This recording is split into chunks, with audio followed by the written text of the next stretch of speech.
ایک بڑی خوبصورت حدیث ہے, سنیے گا. حضرت ابو سعید خدری رضی اللہ تعالیٰ عنہ حدیث کے راوی ہیں, بخاری میں موجود ہے. ارشاد فرماتے ہیں کہ ہم ایک سفر پہ تھے, واپس آ رہے تھے, ایک جگہ رات کو قیام کیا, سونا تھا, بستی تھی.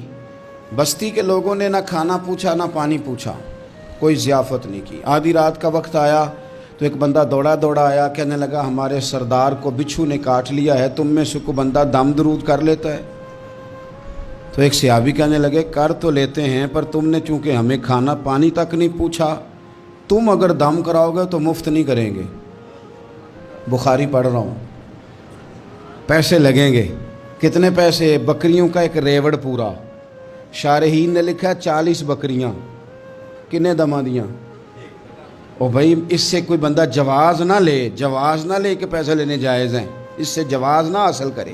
آپ بات کو سمجھیں, پس منظر کیا ہے. پانی تک نہیں تم نے پوچھا. کچھ لوگوں کا علاج ہوتا ہے, انہوں نے کہا پیسے لیں گے دم کر دیں گے. صحابی نے کہا, حضرت ابو سعید خدری رضی اللہ تعالیٰ عنہ فرماتے ہیں وہ چونکہ تنگ تھے, بچھو کاٹ کے, اور سردار کو کہا چل تو صحیح نا. وہ صحابی گئے, سورہ فاتحہ پڑھ کے دم کیا, اور حدیث بخاری سے میں آپ کو دکھاؤں گا. لوگ کہتے ہیں دم کدھر سے آ گیا؟ بخاری پڑھ رہا ہوں, صحیح بخاری. شفا تو اللہ نے دینی ہے نا, رب کریم نے شفا دے دی. بکریاں لے لیں, آ گئے جہاں آرام کر رہے تھے اس جگہ. صحابہ میں اختلاف ہو گیا, کچھ کہنے لگے بکریاں لینی چاہیے تھی, کچھ کہنے لگے نہیں لینی چاہیے تھی. حضرت ابو سعید خدری رضی اللہ تعالیٰ عنہ فرماتے ہیں پھر ہم نے فیصلہ کیا چپ کر کے سو جاؤ, صبح حضور کی بارگاہ میں جائیں گے. اگر کریم نے کہا لینی چاہیے تھی پھر تو موج بن گئی, اور اگر کہا نہیں لینی چاہیے تھی تو بکریاں ہانک کے واپس کر دیں گے. مسئلہ کیا ہے؟ کہتے ہیں صبح گئے حضور کی بارگاہ میں, جا کے مسئلہ عرض کیا, یا رسول اللہ انہوں نے بھی پانی کوئی نہیں پوچھا تھا, ہم نے بھی کہا دم کریں گے تو پیسے لیں گے, تو ہم نے یہ بکریاں لی ہیں. شارحین لکھتے ہیں 40 تھی شاید. تو یا رسول اللہ اب کیا کریں؟ حضور مسکرانے لگے. جس کے گچھے سے لچھے جڑے نور کے, ان ستاروں کی نزہت پہ لاکھوں سلام, اور جس کی تسکین سے روتے ہوئے ہنس پڑیں, اس تبسم کی عادت پہ لاکھوں سلام, اور ان کی باتوں کی لذت پہ بے حد درود, ان کے خطبے کی ہیبت پہ لاکھوں سلام.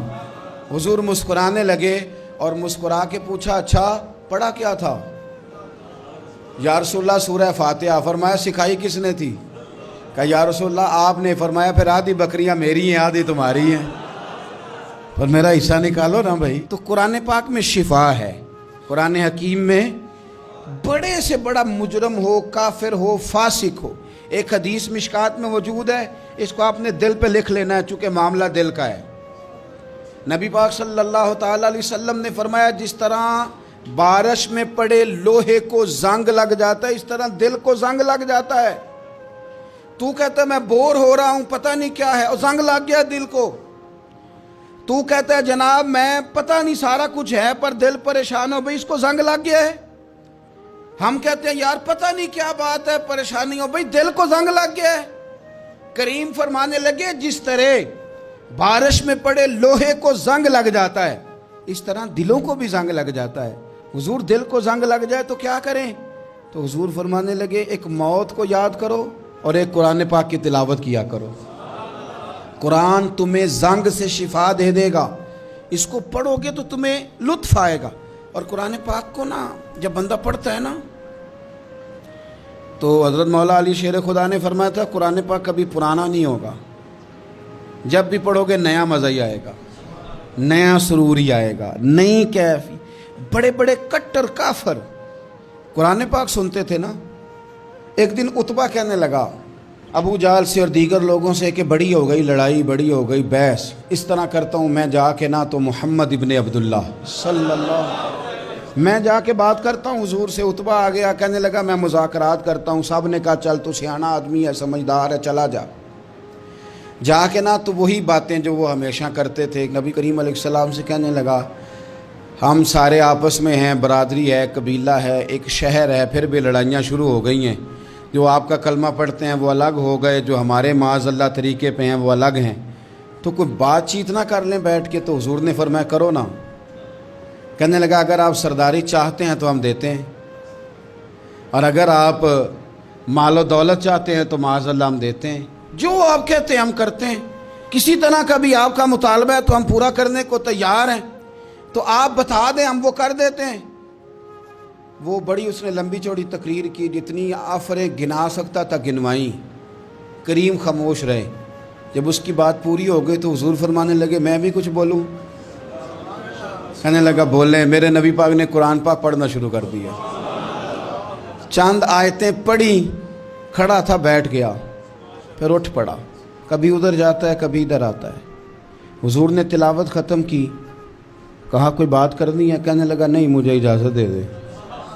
واپس گیا، جب گیا نا تو ابو جہل دور سے دیکھ کے کہنے لگا جو گیا تھا وہ تو عتبہ تھا، اور یہ جو آ رہا ہے یہ کوئی اور ہے، یہ کوئی اور ہے، یہ وہ نہیں ہے جو گیا تھا۔ واپس آیا تو کہا کیا طے ہوا؟ کہنے لگا یار طے کیا کرنا ہے، میں نے شاعر بھی دیکھے، کاہن بھی دیکھے، جادوگر بھی دیکھے، میں نے زمانہ گھوما ہے، پر جو قرآن وہ پڑھتے ہیں وہ بندے کا کلام نہیں، وہ رب کریم کا ہی کلام ہے، وہ اللہ کا کلام ہے۔ تم نہیں مقابلہ کر سکتے، تم باز آ جاؤ، وہ تمہارے بس کی بات نہیں۔ تیرے آگے ہیں یوں دبے لچے فصحا عرب کے بڑے بڑے، کوئی جان منہ میں زبان نہیں بلکہ جسم میں جان نہیں، اور کروں تیرے نام پہ جان فدا، نہ بس ایک جان دو جہاں فدا، میرا دو جہاں سے بھی نہیں جی بھرا، میں کروں کیا کروڑوں جہاں نہیں۔ طفیل بن عمر دوسی مکہ شریف آئے تجارت کے لیے، پہلے بھی آیا کرتے تھے، کہتے ہیں میں بہترین شاعر تھا، مکے آیا سامان بیچتا تھا، کچھ خرید کے لے جاتا تھا۔ ابو جہل مجھے کہنے لگا تو ہمارا دوست ہے، پرانا سجن ہے، تیرا آنا جانا ہے، اور تجھے یہاں اس شہر میں چونکہ تو ہمارا مہمان ہے تو ہر بات سے آگاہ کرنا ہمارا ذمہ داری ہے۔ یہاں ایک شخص ہے محمد ابن عبداللہ، محمد ابن عبداللہ صلی اللہ تعالی علیہ وسلم اعلان نبوت کرتے ہیں، اور معاذ اللہ شاعر ہیں، جادوگر ہیں، ان کی تو نے بات نہیں سننی۔ کہتا میں نے کہا مجھے کیا ضرورت ہے، میں نے چند ہفتے ٹھہرنا ہے، مال بیچنا ہے، کچھ خریدنا چلے جانا ہے، مجھے کیا ضرورت ہے؟ کہا اچھا میں نہیں سنوں گا بات۔ کہتا مجھے نظر آئے کئی دفعہ حضور، اور جہاں حضور ہوتے تھے میں قریب ہی نہیں جاتا تھا۔ کہتے ہیں ایک دن نا حرم شریف میں سادے سے کپڑے اور پاؤں میں سونے جوتے اور سر پہ یوں امامہ کے جیسے فرشتے بھی جھک جھک کے زیارت کرتے ہیں۔ کہتے ہیں کہ نور بھری کیفیات حضور تشریف لائے، اور تشریف لا کے رسول کائنات علیہ السلام حرم کعبہ کے ساتھ ٹیک لگا کے بیٹھ گئے، سر سے لے کر پاؤں تک تنویر ہی تنویر ہے۔ حضور تشریف فرما ہوئے، قرآن پاک پڑھنے لگے۔ میں جب حضور کے قریب سے گزرتا تھا تو کانوں میں روئی دے کے گزرتا تھا، پر طفیل کہتے ہیں آج نا تھوڑی سی آواز میرے کانوں میں گئی، قرآن پڑھا محبوب نے۔ اور ویسے بھی کیا کمال ہوگا جب یاسین والے نبی خود یاسین پڑھتے ہوں، جب طٰہٰ والے نبی اپنی زبان سے طٰہٰ کی تلاوت کرتے، وَالضُّحَىٰ وَاللَّيْلِ اِذَا سَجَىٰ جن کے بارے میں آیا جب وہ تلاوت کرتے ہوں، الم نشرح لک صدرک جن کے سینے کی تعریف اللہ نے کی، جب وہ ان آیتوں کی تلاوت کرتے ہوں گے تو کیا شان ہوگی۔ جن کو رب کہے وَلَسَوْفَ يُؤْتِيكَ رَبُّكَ فَتَرْضَىٰ حبیب تجھے اتنا دوں گا کہ تو راضی ہو جائے گا۔ تو جب حضور خود یہ آیتیں پڑھتے ہوں گے تو انداز کیا ہوتا ہوگا۔ کہتے ہیں وہ تھوڑی آیتیں سنی پر قربان جائیں میرا تو کوئی دل ہی بدل گیا۔ میں بڑا بہترین شاعر تھا، لفظوں کے تراشے مجھے خوب آتے تھے، الفاظ کے بام و در سے میں آگاہ تھا، اچھا ادب میں جانتا تھا، پر میں نے کہا یہ کلام، یہ انداز، لو انزلنا ھذا القرآن علی جبل لرأیتہ خاشعا متصدعا من خشیۃ اللہ، یہ انداز پتھروں پہاڑوں پہ جائے تو وہ ریزہ ریزہ ہو جائیں۔ کہتے ہیں تھوڑا سا پڑا قریب نے، اور پھر نظریں جھکائے ہوئے حضور اپنے گھر گئے، سرکار چلے تو میں پیچھے پیچھے، حضور گھر میں چلے گئے تو میں نے دروازے پہ دستک دی، باہر آئے، سلام لی، میں نے کہا محبوبہ وہ جو آپ پڑھ رہے تھے تھوڑا اور نہیں سنا دیتے، تھوڑا اور نہیں تلاوت کر دیتے۔ کہتے ہیں رسول پاک نے نا پھر قرآن پڑھنا شروع کیا، میں کبھی بیٹھتا تھا کبھی اٹھتا تھا، جب حضور نے تلاوت مکمل کی تو میں نے آگے بڑھ کے ید اللہ والا ہاتھ تھاما اور دست مبارک پکڑ کے کہا سونیا، یہ مجھے کہتے تھے نہ سننا، میں نے زمانہ دیکھا ہے، میں کوئی عام آدمی نہیں، میں سردار ہوں، میں نے دنیا دیکھی ہے، مجھے قسم ہے جو آپ کی زبان سے نکل رہا ہے وہ بشر کا کلام نہیں، آپ مجھے کلمہ پڑھائیں، میں مسلمان ہونا چاہتا ہوں۔ بڑے بڑے کفل ٹوٹے۔ حضرت عمر بھی آئے تو آئے قرآن کی تاثیر کی برکت سے۔ حضرت صدیق اکبر نہ اپنے گھر کے سین میں بیٹھ کے قرآن پاک پڑھتے تھے تو رویا کرتے تھے، روتے تھے۔ مکے کے کچھ سردار کٹھے ہو کے نبی کریم کی بارگاہ میں گئے، کہنے لگے ایک تو صدیق اکبر کو منع کریں کہ قرآن اونچا نہ پڑھا کریں، اور اگر اونچا پڑھنا ہے تو پھر ان سے کہیں پڑھ کے رویا نہ کرے۔ حضور نے فرمایا اپنے گھر میں بیٹھ کے پڑھتا ہے، روتا ہے، تمہیں کیا ہے؟ یا رسول اللہ، یہ ابو بکر صدیق جب قرآن پاک کی تلاوت کر کے روتے ہیں نا تو ہماری بچیاں بھی رونے لگتی ہیں، ہماری عورتیں گھر کا کام کاج چھوڑ کے تو صدیق اکبر کے دروازے پہ کھڑی ہو کے روتی رہتی ہیں۔ حضور ان سے کہیں یہ قرآن سے جو شغف ہے ان کا، کہاں گئے مسلمان جو قرآن پڑھنے والے تھے، کدھر گئے؟ سارا کچھ ہی ہمارا موبائل لے گیا۔ میں کس طرح یہ بات بیان کروں کہ کچھ لوگوں نے رمضان میں بھی قرآن پاک ایک بھی ختم نہیں کیا، رمضان شریف میں بھی ایک قرآن پاک کی توفیق نہیں ہوئی، لے گیا سارا کچھ، ہماری خوش گپیاں۔ کمال ہو گئی، ہم نے سوچا ہی نہیں، فکر ہی نہیں کی۔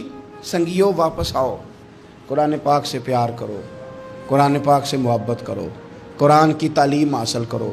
لوگ کہتے ہیں میں بوڑھا ہو گیا ہوں، زبان موٹی ہو گئی ہے، قرآن کیسے سیکھوں؟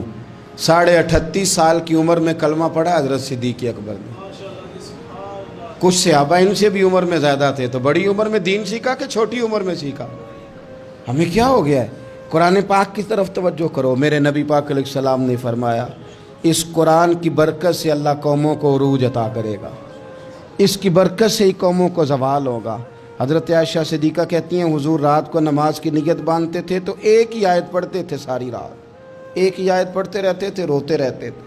اور جب حضور روتے تھے تو جس طرح ہنڈیا ابلے تو آواز آتی ہے، اس طرح حضور کے سینے سے آواز آتی تھی۔ جبیر بن مطعم کہتے ہیں میں بدر کے قیدیوں کے بارے میں بات کرنے آیا حضور سے، تو نبی پاک مغرب کی جماعت کرا رہے تھے۔ جب میں مدینے پہنچا تو مسجد نبوی کے باہر کھڑے ہو کے میں نے حضور کی تلاوت سنی۔ فرماتے بس میں تو بات کرنے آیا تھا نا، تو وہ آیتیں سنی تو مجھے یوں لگا مجھ پہ بجلیاں گر رہی۔ کون ہے جو میرے دل کے کفر اور کفل دھو رہا ہے؟ بس قرآن سنتا گیا اور رب مجھے ایمان کی توفیق عطا فرماتا گیا۔